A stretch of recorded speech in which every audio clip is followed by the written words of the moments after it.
Alright guys, so this video is going to be a little bit different. I'm going to give you guys, I'm talking to you watching on the other side of the screen there. I'm going to give you an opportunity, a choice. I'm going to let you choose. Do you want to watch this video here? Or do you want to watch a Rick Lax video?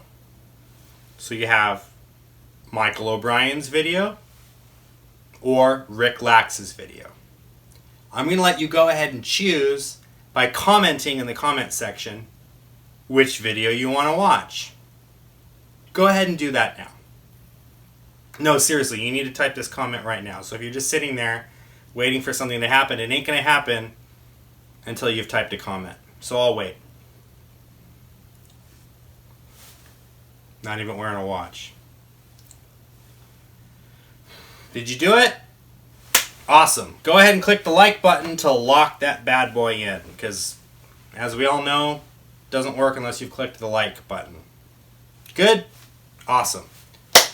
So now you've chosen one of two things. You've either chosen to watch my video or a Rick Lax video.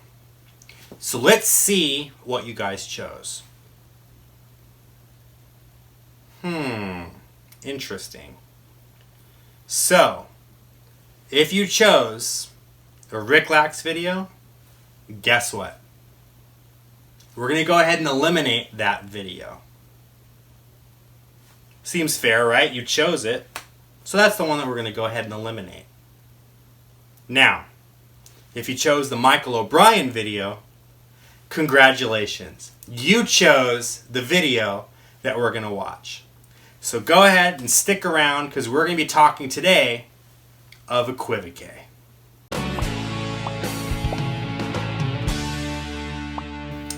Alright guys, I hope you enjoyed that kind of silly little introduction. But essentially, that introduction was everything that's wrong with the way that people do the Equivo-QUE, also known as the magician's choice. Usually when you have a choice between two things, you tell the spectator, name one of them. And then whichever one they name, you're either going to eliminate it or you're going to keep it, depending on which one you want them to keep. So now if you're completely new to this concept, let me break it down for you from the beginning. Let's just say I have item number 1 and item number 2. I want you to choose item number 1 because item number 1 is my reveal. So what I will do is I'll say, go ahead and point to one. Which one do you want? Do you want item number 1 or item number 2?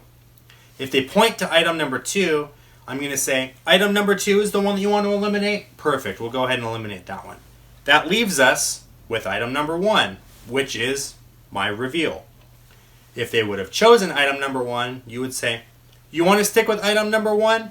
Perfect. Let's go ahead and eliminate the other one because this is the one that you wanted. And congratulations, because it is my reveal. Now, I do not like when people do this way, and I'll be honest, I was guilty of this for the longest time because this is a very, heads I win, tails you lose kind of situation. And I think that the spectators are smart enough to reverse engineer this if you perform it in such a basic way without masking it with any kind of clouds and smoke and mirrors and all that stuff.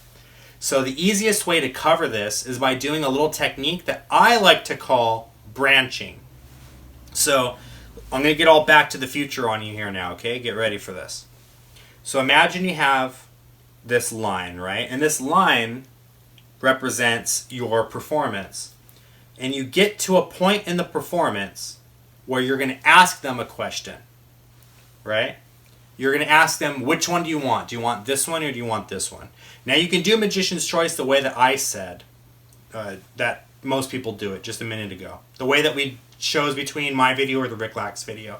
You could do it that way, which is going to be easy for you, but it's also going to be easy for the spectator to understand, right? If they just really think about it for more than a minute, they can reverse engineer it and they can figure it out.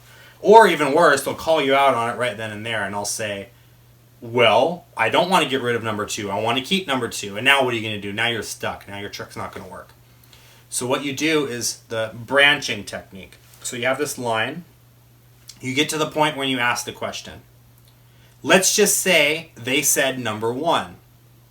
Rather than eliminating the other item and then going with one, you can skew off into a tangent, right? So this is it's like a branch on a tree. You have this line, and it's gonna branch off this direction now if they chose one. What if they chose two? You're gonna branch off in this direction now. So there's a routine that I perform called Do As You Want, which 100% uses this concept and gets away with it even when I perform this for magicians. It fools magicians because while I'm doing the trick for magicians, I'll tell them, notice there's no magician's choice here. I'm giving you a completely free choice. Do you want me to use this deck and you use that deck? Or do you want to use that deck and you want me to use the other deck? I let them choose exactly which deck I use and which deck that they use. Now, here's a dirty little secret. I'm still using Equivo-QUE. I'm just using it in a way that they're not used to seeing. So let me explain it in the context of that routine, because I think it's going to make it a little bit easier for you to understand. So let's just say I'm in a situation where I have a red deck and a blue deck. I need to have a random card chosen from the red deck and put into my pocket. And then I need the spectator to choose a face-up card from the blue deck of cards, which is also gimmicked. So they can't handle the blue deck of cards. I need to do it because the blue deck of cards is gimmicked. The red deck of cards is not gimmicked at all, and it's a completely free choice. But in the blue deck, they need to choose a specific card that I want them to choose, kind of like a force. So how do I get them to choose the red deck of cards and give me the blue deck of cards? Right?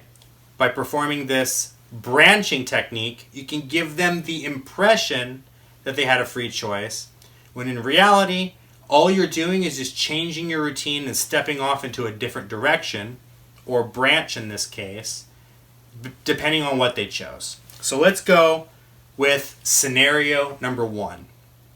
Let's say they give me the red deck and they take the blue deck.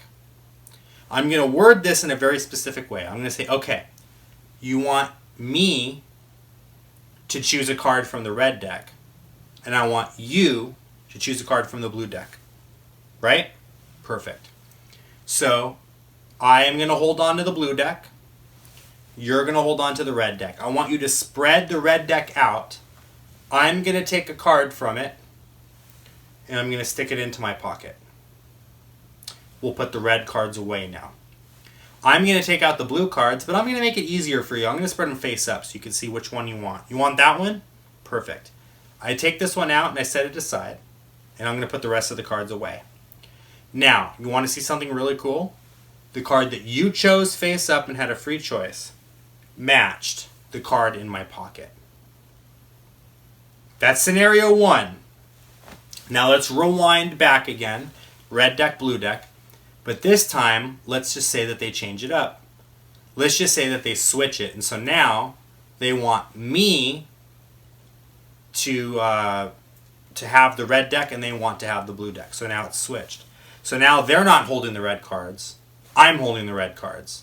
And they're holding the blue deck, which remember I said the blue deck is gimmicked, so I don't want them looking through the blue deck.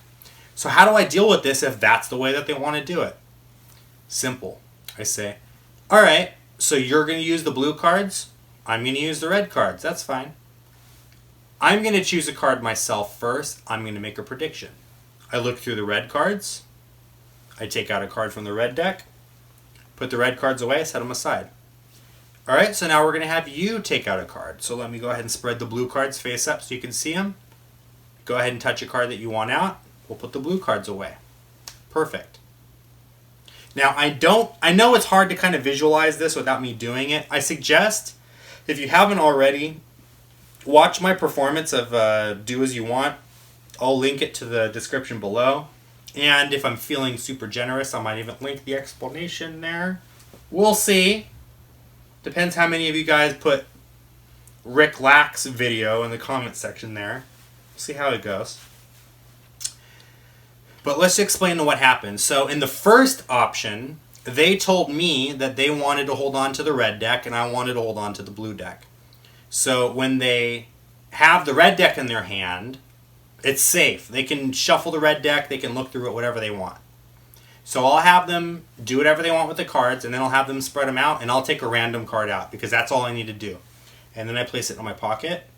The red deck gets put away. Then I handle the blue cards because it's gimmicked, and I don't want them to see this special thing going on with the blue deck. And I spread it out so that they can choose a card face up. Right? And it's a free choice, but I'm doing it in such a way with the gimmick deck that it's essentially a force. Right? That's version number 1. Version number 2, the tables are turned now, and now they want to handle the blue deck, and they want me to handle the red deck. Now remember, I can't let them handle the blue deck because it's gimmicked. So what I do is I say, all right, like I said, you're going to choose a card from the blue deck. But first, let me make a prediction. Now, rather than letting them spread the red cards and me choosing a red card, I am just going to look through the red cards myself, and I'm going to take a red card out as a prediction and put it in my pocket, then put the red deck away. Then take the blue deck from them and spread the cards out for them to handle the blue deck by taking a card out from it. So essentially, imagine it's like this. So you have that straight line, and you can go up to A and then back down to the line again, or you can go down to B and then back up to the line again. But no matter what, I'm going to end up in the same position where I have a red card in my pocket that I've chosen from the red deck, and I'm handling the blue deck to allow them to choose a card from the blue deck. I hope this makes sense to you. It's the best explanation that I could think of. For more clarification, go check out... You know what? I'm pretty sure you guys have put, the Michael O'Brien video. I'm sure you guys didn't put the Rick Lax video in the comments. So I'm going to go ahead and link the explanation for the do as you want routine so that you guys can see that and see it kind of in action. I'll also link the performance video there so you guys can see the performance and what it looks like and all that good stuff. And yeah, that way it's going to be easy for you guys to understand. So start using the branching thing. Stop using the point to one. Okay, we're going to eliminate that one just because I said so randomly, and I'm going to be super vague and Rick Lax stuff. But anyways, I hope you guys enjoyed this video. I hope that kind of clarified what Equivo-QUE is. If you didn't, and if this was super confusing, that's fine, because sometimes I even get confused by it. So please leave a comment. Let me know if you have any questions about it. If you have any questions about things that you think would be cool to talk about in a future video, you're welcome to talk about those in the comment section as well.